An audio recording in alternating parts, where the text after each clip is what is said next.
Definitely a lot more people in places like hiking trails and parks that I've noticed anyways. Mostly families with their kids and all. So whether or not all this virus scare is scaring the majority in that sense, doesn't really look like it. In that regards, it seems like it's mostly city, more commercial areas that are more, I guess, vacated. I guess because one, a lot of the businesses are closed down and all. I do find it a little ironic where for a virus that's supposed to, I guess, affect your breathing and your lungs, you see people outside just smoking like a chimney. Doesn't seem like too much has changed ever since that state of emergency thing, other than businesses and stuff all closing down. I know it seems like every province is doing something different in terms of, I guess, severities, restrictions and stuff. Federally, it doesn't seem like they're going all out, so to speak. It says Trudeau not declaring national state of emergency for COVID-19 yet. Despite several states of emergency being declared by provincial governments across the country, Prime Minister Justin Trudeau says he won't be invoking a national one just yet. Trudeau said the federal government is looking at a broad array of measures to respond to the growing health emergencies, and they haven't removed from the table any options. I suppose this is the thought that's getting a lot of people arguing with each other. This one says, at this time, we do not see the Federal Emergency Act as an essential tool today, but we are continuing to look at the situation.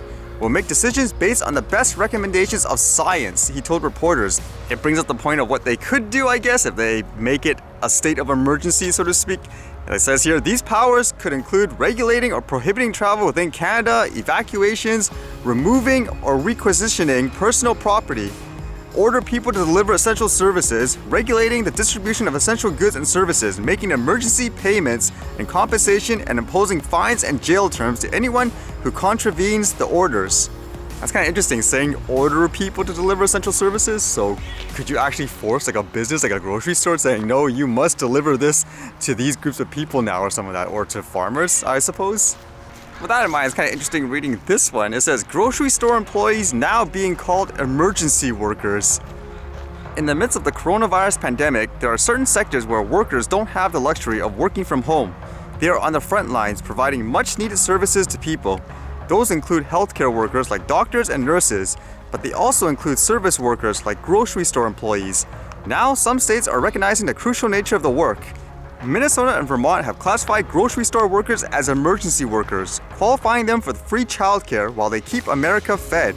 That's kind of interesting to think about because, as I said, during this whole, I guess, situation, there's a lot of people down-talking people of certain professions and all that, saying they're completely useless, etc., etc. Yet in situations like this, now you change like your tune completely, which is why, like I said, everyone contributes like in some way. I did also read how apparently there's governments that are trying to encourage businesses that have tools and resources to change what they make to supplies and materials that they need immediately, like I guess of things like masks and all that. Although it's interesting reading this, I guess there's companies going to offer their drones in case they actually need it too. This one says, East Lang's firm offers drone van for use if UK goes into lockdown. Network 3's $45,000 drone control vehicle is home to the 3 high-tech drones mapping software and 2-man operations hub. The Great Harwood-based blown fiber optic installation firm is diverting the new drone vehicle from commercial work, doing inspections, providing security and safety work to allow it to be used for free by the authorities. Both Spain and China have used drones in the fight against COVID-19, from delivering medicines to crowd control. Networks 3's fleets of drones with thermal imaging and high-definition cameras are capable of patrolling large areas of sky and picking up an image as small as postage stamps a kilometer away.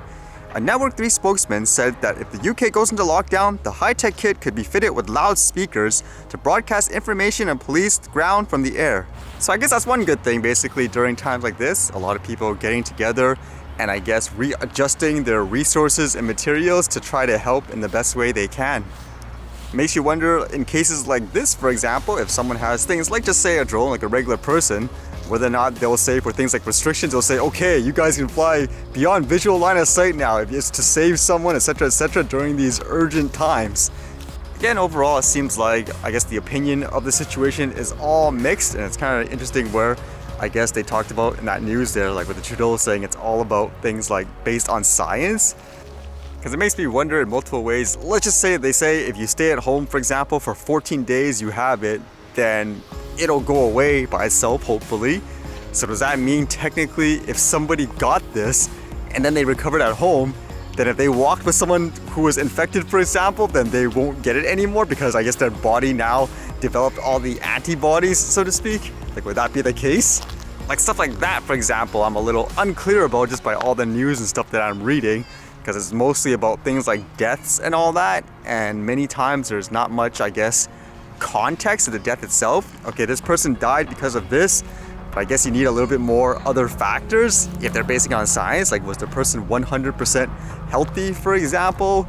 Were they already on the brink of death for whatever reason, and this basically overcomplicated it? So you kind of need like information like that too, in my opinion, if you're trying to go about this in a more scientific way. And I guess why context and stuff is important, I guess, if you're trying to judge everything scientifically and rationally. Like if you're talking about health with lungs and stuff like that, somebody could just come out and say, oh, look at a person like me, he walks so much, there you go, there's your answer. Like why, I guess he's healthier, he can walk for so long, etc, because he does it all the time. But there's so many other factors too. Like for example, I don't smoke, I don't drink alcohol, heck, I don't even drink coffee. I know a lot of people are like, what, you don't even drink coffee? I mean, I'm sure everything plays like a little role. There's so much factors to it if you want to base everything on science anyways. But to me, again, ultimately in this situation, I'm personally more worried about people's reactions on how they're approaching the situation, because some of you are even saying in your area, things like gun purchases are actually going up and all that. Jeez. Like, I'd be more afraid of people like that reacting in an irrational way.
Holy smokes.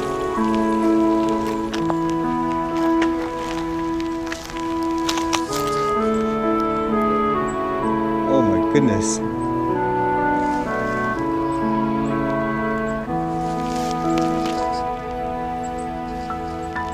Jeez, that bike just tore that squirrel's tail off.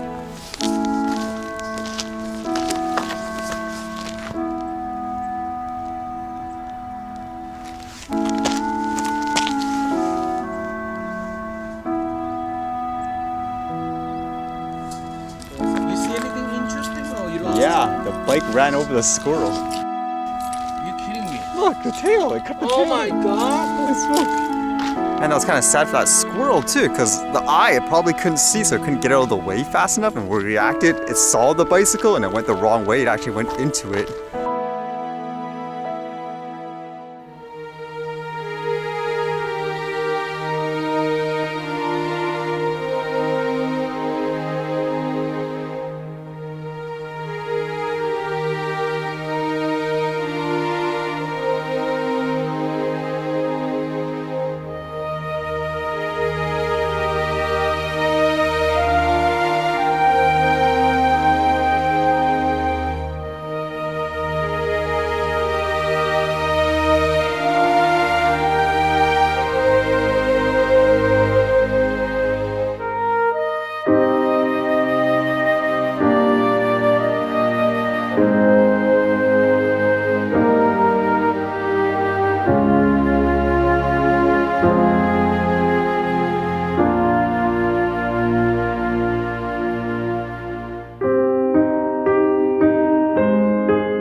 Alright, see you guys later.